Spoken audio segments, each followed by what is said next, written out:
ng bayan, maasahan anumang panahon.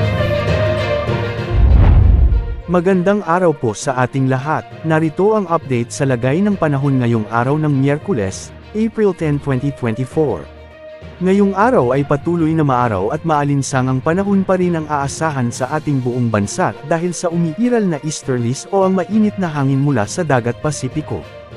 Frontal system pa rin ang makakaapekto at magdadala ng maulap hanggang sa minsay mahihinang pag-ulan sa may Batanes, ilang bahagi ng Cagayan at Babuyan Islands. Base naman sa pinaka-latest satellite animation sa ating ginagamit na weather application, mababa pa rin ang chance na magkaroon o may mabuong bagyo o low pressure area hanggang sa mga susunod na araw. Kahapon, araw ng Martes, pumalo sa 44 degrees Celsius ang pinakamataas na heat index sa may Dagupan City, Pangasinan at sa may Sangley Point, Cavite. Umabot naman sa 43 degrees Celsius sa Tanawan, Batangas, Puerto Princesa City at Aborlan, Palawan, at sa may Rojas City sa Capiz. Ngayong Miyerkules, asahan pa rin ang maalinsangang panahon dahil posibleng pumalo muli sa 44 degrees Celsius ang mararamdamang heat index sa Dagupan City, Pangasinan. Aabot naman sa 43 degrees Celsius sa may Puerto Princesa City at Aborlan, Palawan. Posible namang pumalo sa 42 degrees Celsius sa Bacnotan, La Union, San Jose Occidental, Mindoro, Rojas City, Capiz, Giwan Eastern Samar at Zamboanga City.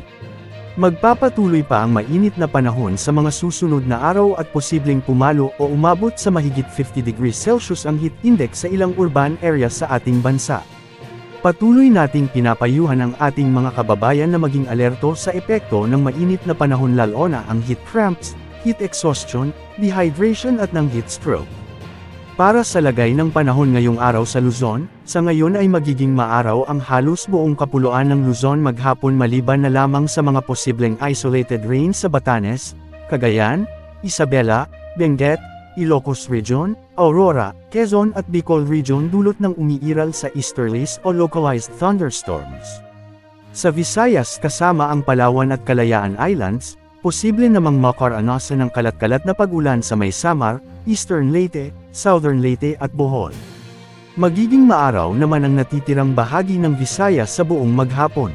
At sa Mindanao, mababa rin naman ang chance ng pag-ulan ngayon at asahan ang maalinsangang panahon na minsan ay mga isolated rain o pag-ulan sa ilang lugar partikular sa Surigao del Sur, Surigao del Norte, ilang bahagi ng Davao Region at northern portion ng Zamboanga Peninsula.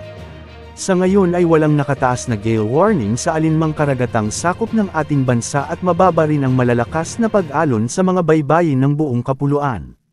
Yan po ang update sa lagay ng panahon. Ito po ang weather update ng bayan, maaasahan anumang panahon.